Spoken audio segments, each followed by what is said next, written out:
espacio de trabajo, que es un coworking donde hay profesionales y empresas que veían trabajando juntos, y gracias a eso tuve la suerte de conocer a Carlos. Él es parte de la familia, compañero del día a día, y también lo que queremos es que, bueno, aparte de ser un espacio de trabajo, que también sea un espacio donde haya cultura, donde haya arte, y si además lo tenemos en casa, pues muchísimo mejor. Así que nada, solamente quiero darte las gracias por estar aquí, a todos ustedes, y que disfruten de la presentación y que disfruten del libro, porque es una maravilla. Gracias. Gracias.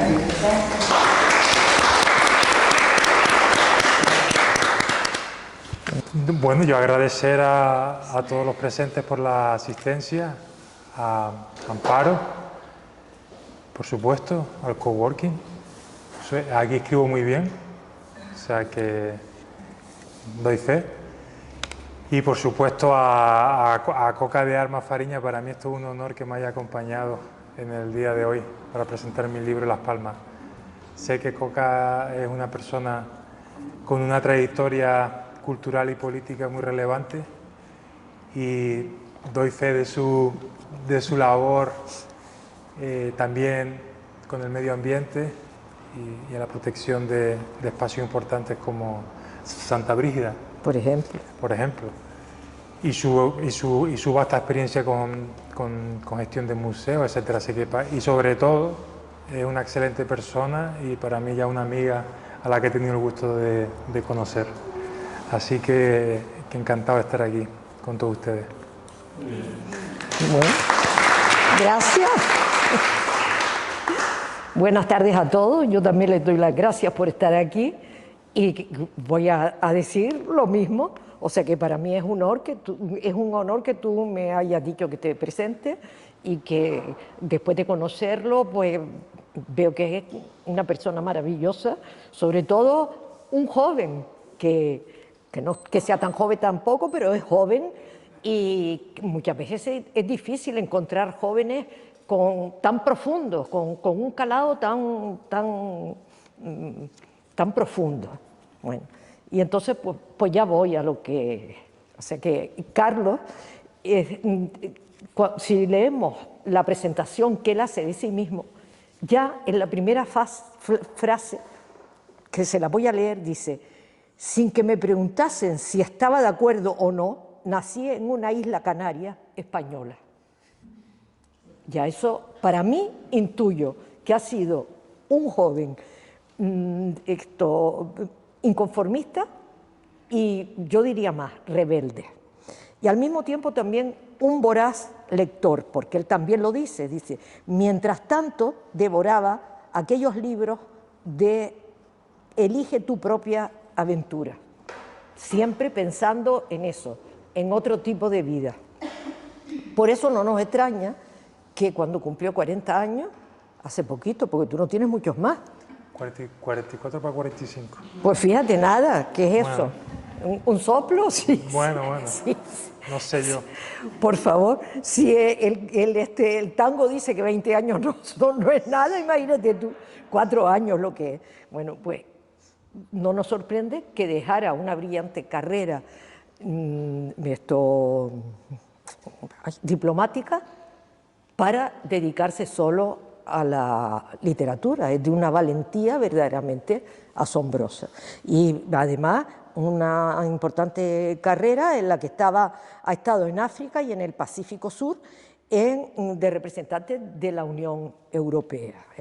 Y de ahí, y de todo esto, pues, y de su interesante currículum, por ejemplo, en un momento en Lanzarote fundó una ONG cultural y ambiental que se llamaba Achitacande.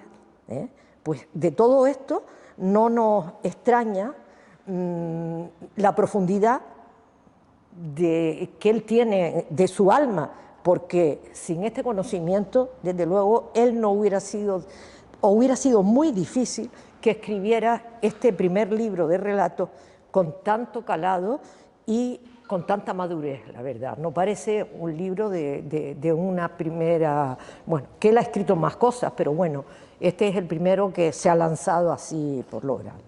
Bueno, me voy de aquí, que se llama el libro, Nos atrapa desde el primer momento, desde sus primeras páginas nos atrapa. Y nos atrapa porque cuenta exactamente la historia de la mayoría de nosotros. Yo casi diría de todos nosotros. Porque díganme ustedes, ¿quién en un momento determinado de su vida no ha tenido ganas de marcharse y empezar una vida nueva?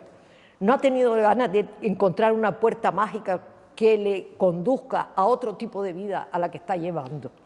Después seguimos, porque afortunadamente tenemos otros asideros, pero con frecuencia estoy segura que a todos en un momento determinado nos ha pasado esto. Y bueno, y esto es lo que Carlos magistralmente refleja en este libro. Los protagonistas son personajes que podía ser él, podía ser tú, podía ser yo, podía ser cualquiera de nosotros, con sus hastíos y aburrimientos, sus amores y desengaños, sus horas locas desenfrenadas, su desasosiego. En cada uno de los capítulos va tratando esto. No es que lo diga, pero se va intuyendo. Sus ansias de encontrar soluciones en alternativas, pues por ejemplo hay uno que es una persona que tiene un cáncer y entonces se agarra a lo que sea, hasta casi la brujería. Y así va pasando las 10 historias. Perdón. Todo esto además con un estilo muy trabajado, exquisito, de verdad, un lenguaje estupendo, muy creativo y atrevido. Además, resuelto y juvenil, muy actual, muy actual, con excelentes descripciones, pero no solamente, estas descripciones son tanto de lugares como de ambientes, como de los propios personajes, con diálogos muchas veces trepidantes y dejando siempre abiertos los finales. O sea, más bien, son historias que más bien insinúan, no afirman, sino insinúan. Por eso es tan interesante. Y ahora yo digo que para mí me recordó este libro, al leerlo, a nuestro cielo, al cielo canario, a nuestras nubes. Y ahora les explico por qué. O sea, tengo una amiga, y muchas de las de aquí también la tenemos, que es una gran artista, que vivió en Suiza mucho tiempo, en Interlaken, un sitio paradisíaco, pero ella dice que las nubes de Canarias son las más bonitas del mundo, que allí en Suiza ella no veía nubes, veía o el cielo totalmente despejado o el cielo plúmbeo, plomizo, para caer un aguacero. Pero aquí siempre es raro que no encontremos alguna nube por ahí perdida.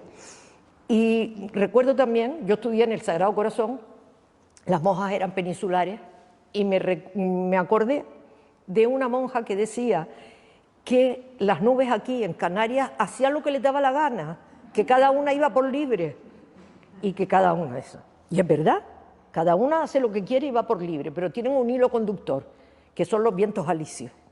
Bueno, pues en esto, y ustedes me dirán, ¿y por qué hice todo esto?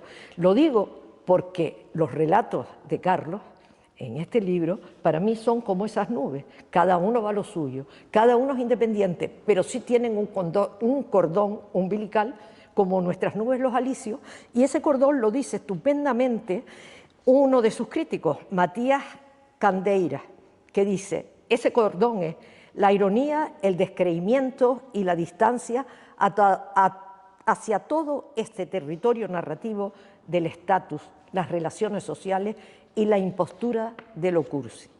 Y esto es lo que los une en un espacio que ha hecho un libro único y maravilloso. Eso es lo que a mí se me ocurre de Carlos. ¿Puedo preguntarte algo, si quieres? Claro, no, muchísimas gracias. Muchísimas gracias por todas estas palabras.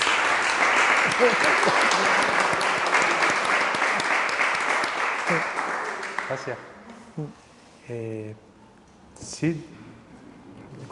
No, yo, bueno, se me olvidó que hay otra cosa, a mí me parece bonita, que él dice que encontró la luz en Granada y que precisamente es una editorial, la editorial Nazarí Granadina, quien le publica este libro.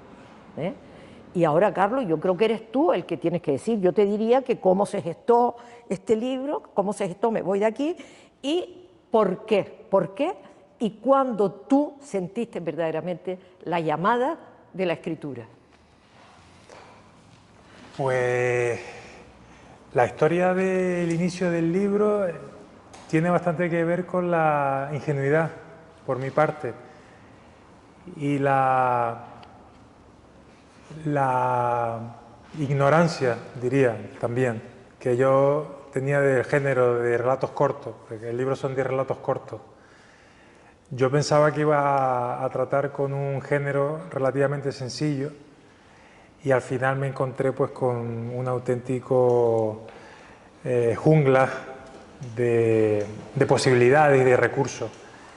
El libro empieza a gestarse hace muchísimos años, que me da hasta vergüenza de tantos años que transcurrieron, pero vamos, recuerdo que a raíz de un curso en la Escuela de Escritores en Madrid, estoy hablando del año 2003, pues fue el primer momento en el que yo me planteé de manera seria que quería escribir un libro.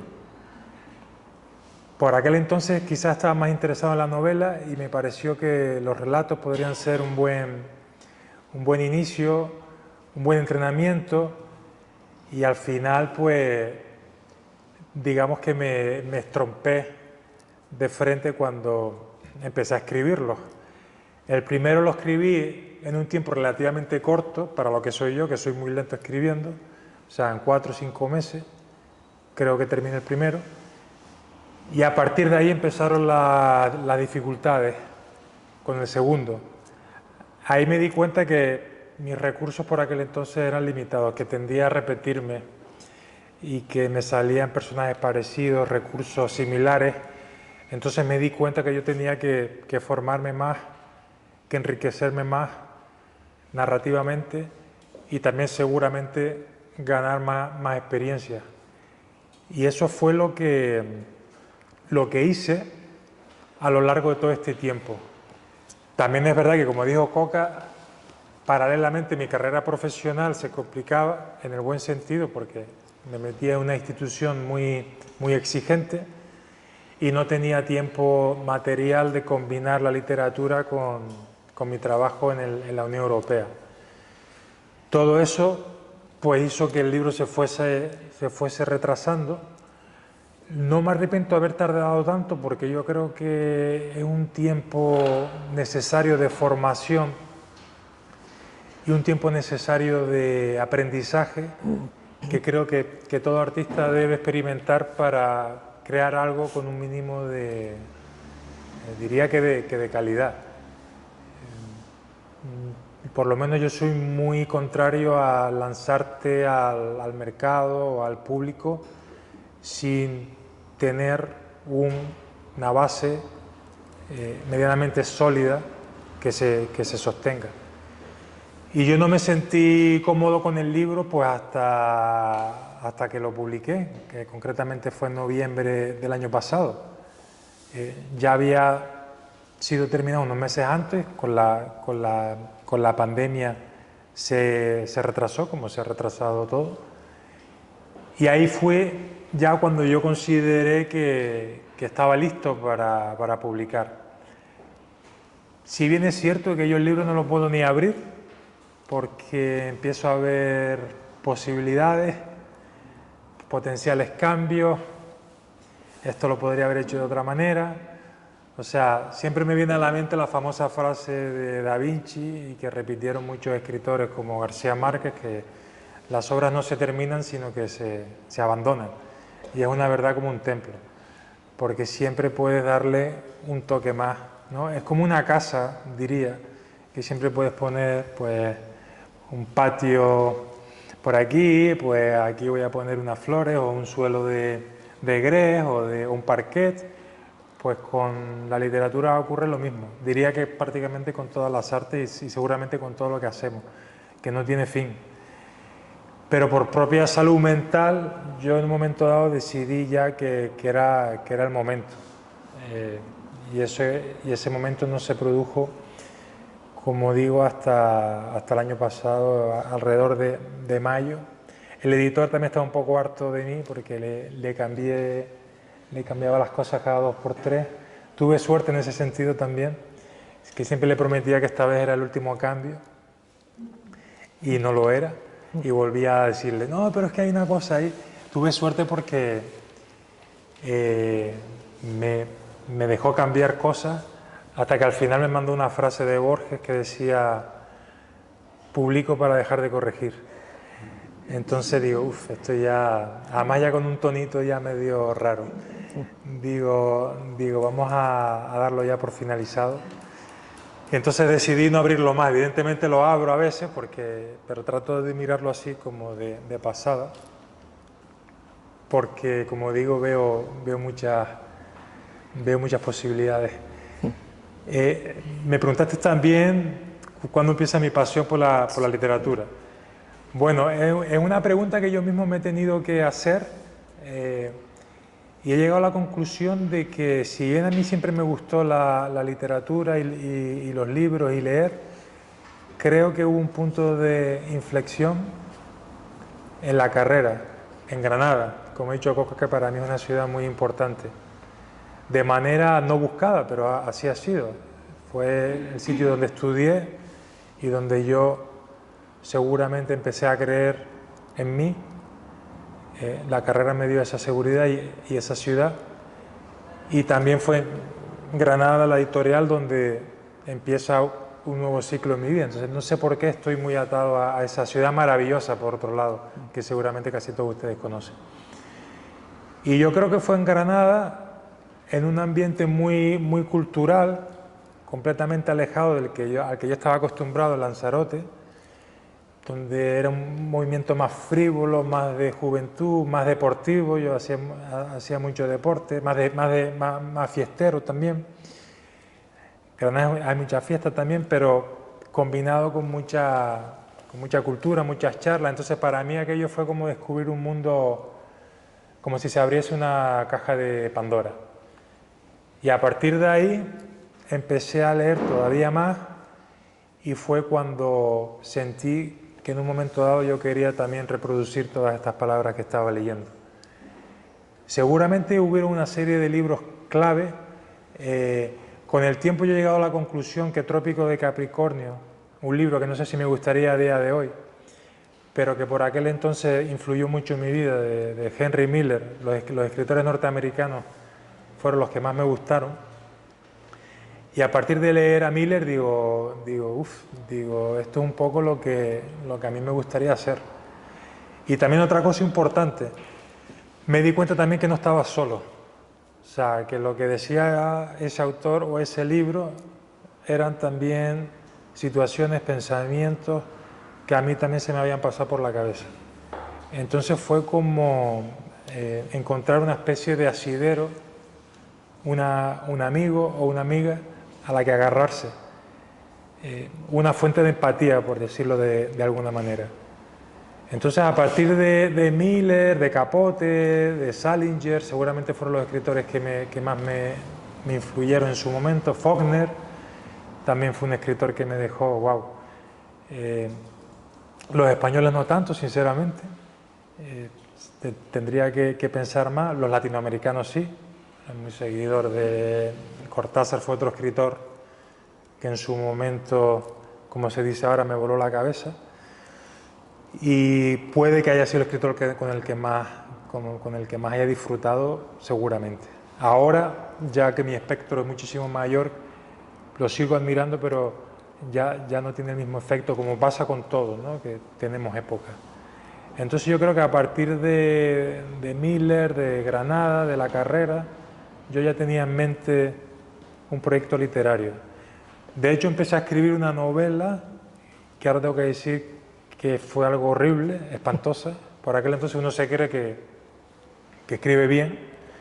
De hecho, los primeros 4, 5, 6 años que yo escribía de manera regular pensaba que escribía bien, ahora sé que no, que escribía fatal. Y por eso también viene a colación con lo que dije antes, todo ese año de formación que yo creo que son necesarios para presentarte a los demás. Y entonces empecé a escribir una novela, como pues escribía por aquel entonces a boli todavía, estoy hablando del año 95, 96, y era una novela que iba muy politizada. Yo estudié ciencias políticas, el ambiente en el que yo me movía era más político que en el que yo me muevo ahora. Y seguramente que fue el primer intento más o menos serio de decir, bueno, aquí voy a escribir una novela. Y me acuerdo de escribir muchos días hasta el punto ya de que llegó un momento en que digo, bueno, ya tenía un tochazo así.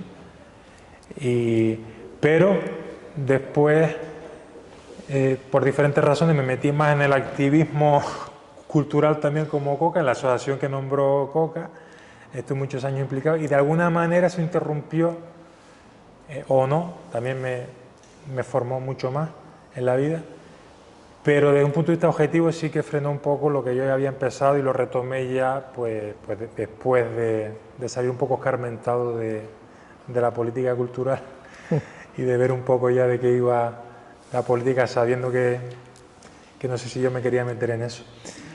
Y entonces un poco todo eso va forjando lo que es el libro de relatos de Me voy de aquí, pero que no acaba de tomar cuerpo, como dije yo, hasta que hago el curso en la Escuela de Escritores de Madrid en el 2003. Y ahí sí que digo, pues bueno, voy a por este libro y volvemos a lo que dije antes. Empecé muy confiado, digo, aquí en un par de meses, en un año máximo, tengo un libro. Y digo, ni de coña, con perdón, cuando ya llevaba 3, el tercero y el cuarto eran malísimos, entonces ya, claro, ustedes verán 10 libros, pero claro, yo en realidad eran muchos más. Al final uno hace una poda y se queda con los que cree que son los mejores. Pero el libro tenía muchos más cuentos o relatos. Bueno, algunos tampoco no estaban mal, lo que pasa es que también luego aprendí, que por aquel entonces no sabía, que el mercado, y es algo con lo que yo estoy de acuerdo, con el mercado te exige una coherencia temática. O sea, es decir, tú no puedes escribir un cuento, un relato contemporáneo, que son los míos, realistas, y luego mezclarlo con relatos experimentales, un poco surrealistas. Incluso tenía otro del Imperio Romano. Tuve una época que me estaba obsesionado con un emperador que se llamaba Otón, y luego me di cuenta que eso no tenía ni pies ni cabeza para una editorial. Entonces tuve que hacer una eliminación ahí selectiva. O sea, fue todo un proceso de aprendizaje, por no hablar lo que viene después, el editor, los cambios. O sea, es todo un recorrido que para los que hayan escrito un libro saben perfectamente de lo que le hablo. Pero que cuando empieza a tomar forma y a la gente ves que reacciona de manera positiva y les gusta y tal, pues que ves que todo se va cerrando y todo va adquiriendo sentido. Con lo cual también todo se va explicando poco a poco. Tuve la suerte de presentar el libro aquí precisamente en Las Palmas, que fue el estreno también, es una ciudad también talismán para mí, porque aquí fue donde la estrené el año pasado, el 4 de noviembre además, el día de mi santo. Con la suerte que, como dijo, bueno, ¿no? Creo que lo tenías apuntado, lo voy a decir, que fue el libro canario más vendido, y entonces aquello fue un subidón y fue un trampolín muy bueno para mí para seguir en esa dirección. Tampoco le hice mucho caso, sinceramente, porque tampoco creo que eso también es peligroso. Tampoco es que sea el gran éxito, pero bueno, mejor estar siempre tranquilo. También es bueno tener para eso la edad que tengo, que no tengo 18, 19, que a lo mejor pues eres mucho más frágil mentalmente y puedes meterte ya, creerte pues, algo que no eres. Pues un poco eso sería el resumen de cómo se gesta el libro, ¿no? Ahora ya el libro tiene ya, estamos en junio, pues tiene 7 meses de recorrido ya en las librerías, y ya incluso lo veo ya con una cierta lejanía, ¿no? Antes era un hijo, después era un hermano o una hermana, y ahora ya es casi un primo, ¿no? Entonces llegará un momento que sea a lo mejor un primo segundo y al final será un conocido. Y es bueno que sea así también para dar cabida a nuevos proyectos. Pero vamos, eso sería un poco el resumen iba a decir, de esta bonita historia, pero también ha sido una pesadilla, una pesadilla bonita. O sea que... Bueno, ¿quieres decir algo o alguien quiere preguntar o prefieres que vean primero no, si ya, el vídeo? Si ya hay... Mira, Materia quiere preguntar. Sí. Sí. Creo que en las redes sociales escribe con un seudónimo. Sí, escribía con un seudónimo. Escribía con un seudónimo. Sí, Nuno Cobre, sí. Sí. Y a mí me llamaba la atención porque me gustaba lo que escribía. Y ¿sabes? Yo no supe que era tú hasta pasado tiempo. Por lo cual lo veía y tal y decía, ¿qué me gusta cómo escribe este chico? O sea, que estamos hablando de ya hace tiempo, ¿no? No he leído el libro, por supuesto ahora lo compraré. Así que enhorabuena. Y desde luego por haberte abierto totalmente y decir la realidad de cómo llevaste a cabo el libro. Enhorabuena. Sí, muchas gracias.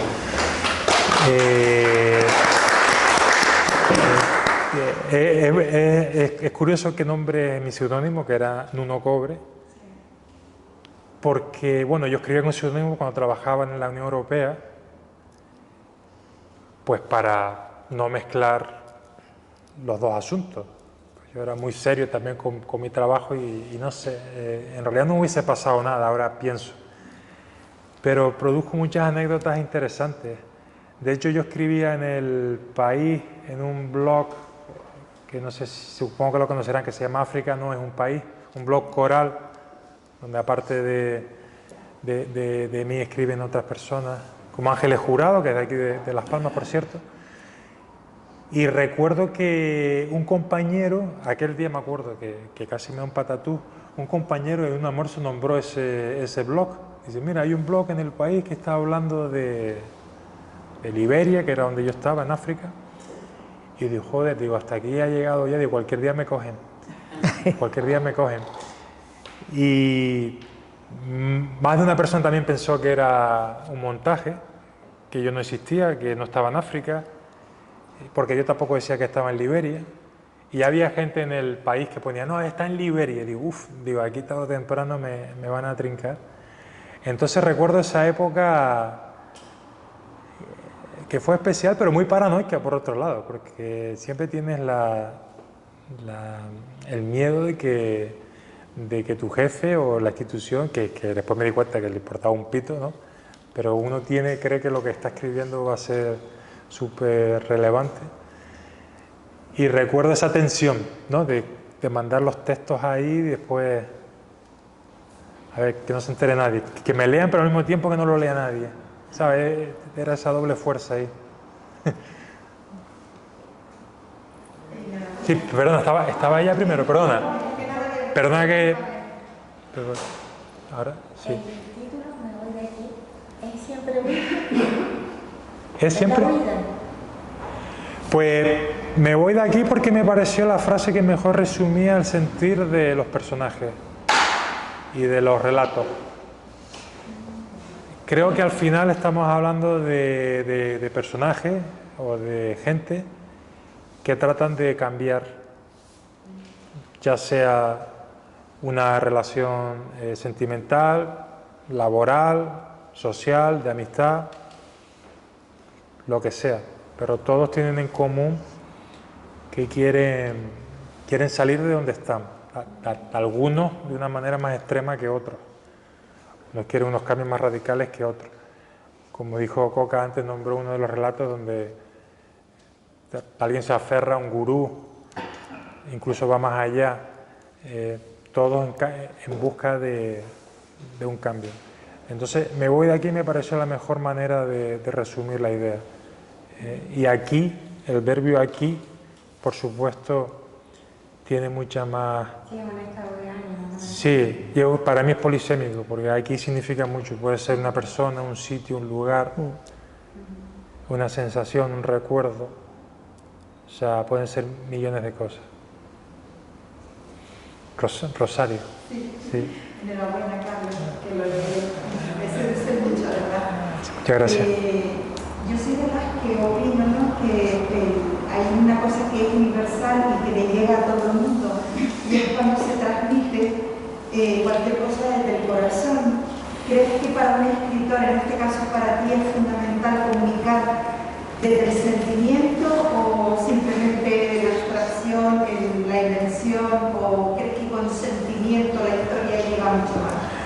Mira, te diría que al final, cuando uno está tantas horas, mezcla la pasión con la profesión. Es decir, muchos días, o sea, a mí escribir más que nada, más que divertirme, me resulta gratificante. El proceso más bien, no te diría que tampoco lo paso mal, pero es un proceso complicado, doloroso, incluso en muchísimas ocasiones. Entonces, muchas veces, por supuesto, tengo que escribir de algo que me motive, pero al mismo tiempo escribo también muchas veces desde la rutina también, o sea, de la rutina de que tiene cualquier profesión. O sea, nadie está, creo yo, haciendo su trabajo las 8 horas o las que sean al día completamente loco con lo que está haciendo. Todos los trabajos, diría que el 90% se componen de momentos divertidos con otros momentos pesados. Todos tenemos que hacer muchas labores de administración, ¿no? O pagar facturas o lo que sea. La literatura está llena de alcantarillas y de entrañas. Entonces todo ese trabajo, que diría que es el mejor a la larga, porque es donde más se aprende, pero practicarlo no es el más divertido. Yo siempre digo que hay escritores que les gusta escribir y hay otros escritores que les gusta más retocar. Yo soy más del segundo. O sea, hay escritores que son que son unos torrentes, y eso creo que está bien, pero es muy difícil escribir a toda mecha y que eso se sostenga en el tiempo, porque elaborar un personaje, una historia, requiere trabajo, documentación, estructura, plan. No digo que haya que pegarse 17 años como me pegué yo con este libro, no digo eso, pero yo soy de los que opinan, por lo menos como yo lo veo, no tiene por qué ser por supuesto una verdad absoluta, pero soy más de planificación, de diseño. Yo podría escribir a tope, tal, pero cuando he hecho eso me he dado cuenta que a la larga es lo más lento, porque lo vas a tener que retocar. Tendrías que ser un Pérez Galdós, que él escribía así seguramente, porque si no, no se explica toda esa obra ingente, para escribir rápido y bien. Muy poca gente escribe rápido y bien.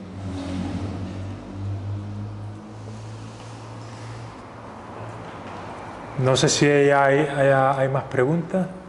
¿Alguna más? Yo quería preguntar Sí. qué influencia ha tenido la carrera de ciencias. Yo estudié económica en la época que política y económica estaban en la misma facultad. Y cuando alguien me preguntaba por una carrera o la otra, yo siempre decía que la carrera más hermosa que había, por el contenido, en la época aquella, había el primer curso de hasta filosofía, Pascual Marín se llama el catedrático. Y hasta qué punto te ha influido a ti esa carrera, porque es una hermosa carrera, una carrera muy diversificada, por profesor San Pedro da clase también, de estructura económica, y hasta qué punto hablando de la época de la facultad de San Bernardo, y hasta qué punto te ha influido la carrera en tu forma de opinar, en tu forma de escribir, en tu forma de pensar, porque estudias sociología, historia de las ideas, política, etc. Y yo creo que eso te nutre de una capacidad para escribir que va más allá del que estudia literatura, por ejemplo, del que hace la carrera de filosofía, la rama de literatura. Si has tenido, porque has citado 4 o 5 ocasiones mi carrera, porque hice la carrera hasta que son datos políticos, ciencias políticas, ¿no? Sí. Pero vi que has nombrado mucho la carrera, lo has dicho en 5 o 6 ocasiones. Sí, pues mira, no me había dado cuenta, pero es verdad. Seguramente de manera inconsciente tiene mucha más importancia de la que creo. De hecho, tuve mucha suerte porque, como dices tú, es una carrera muy bonita.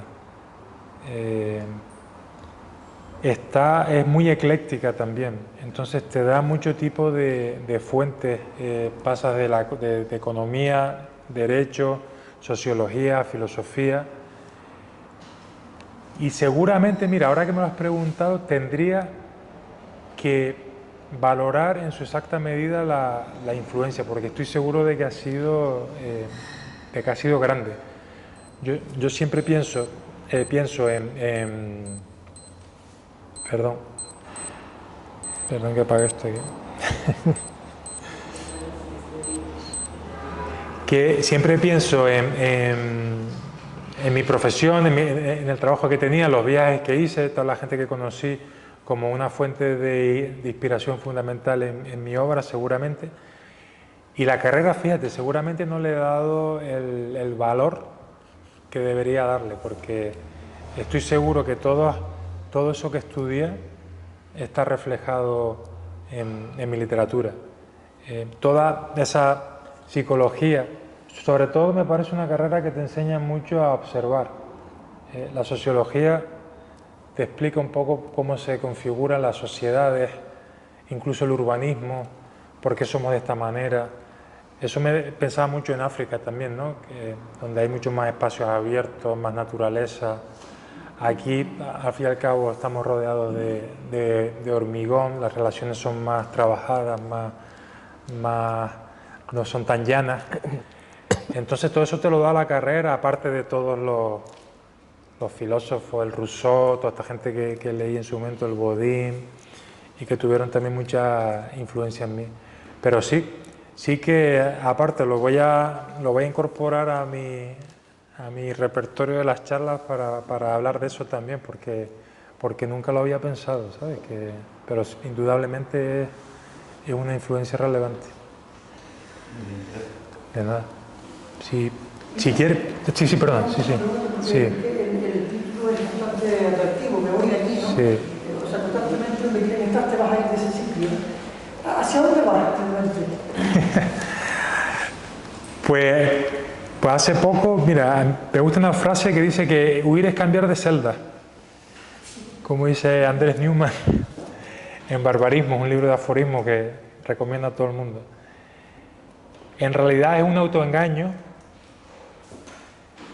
pensando que en otros sitios las cosas son diferentes, que las son, pero casi siempre es la psicología de uno lo que modifica, creo yo, el 80 al 90% de las situaciones. Por supuesto, el ambiente te influye.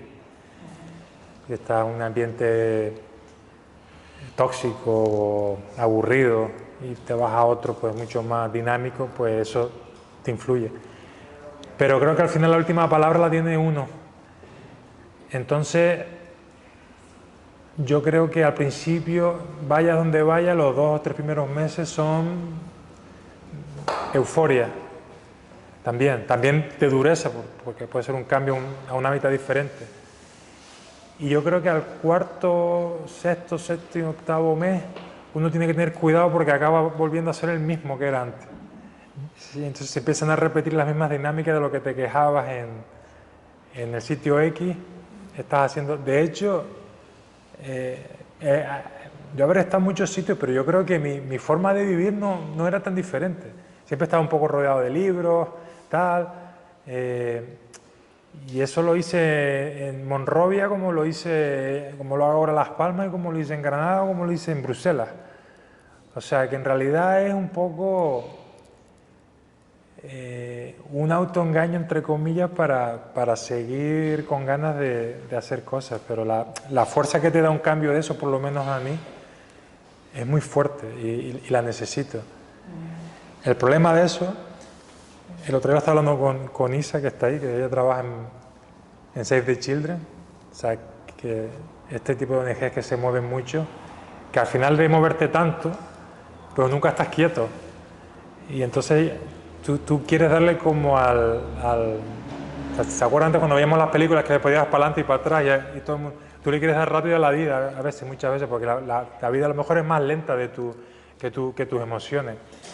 Entonces, ese entre comillas el problema que te da el haber estado en tantos sitios que enseguida te crees que te aburres con facilidad.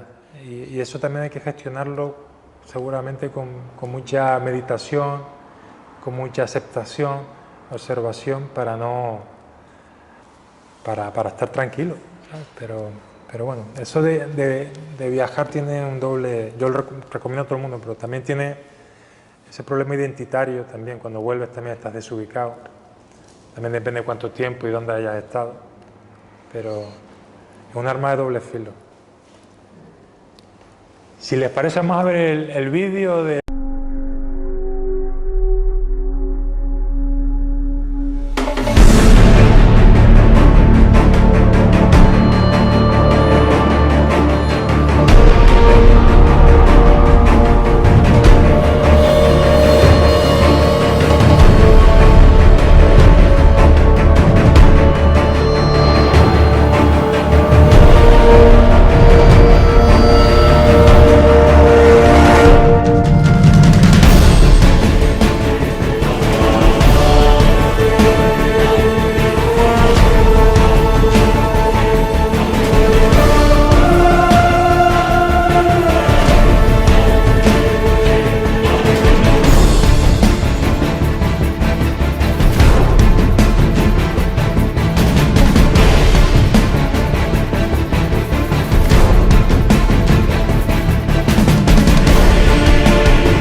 Dar las gracias a Coca de nuevo, Bueno. muy amable.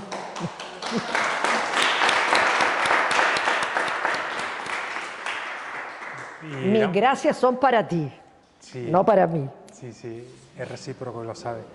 Y nada, damos por finalizado el acto, el libro está ahí para el que lo quiera adquirir y firmar, pues nada, yo con mucho gusto.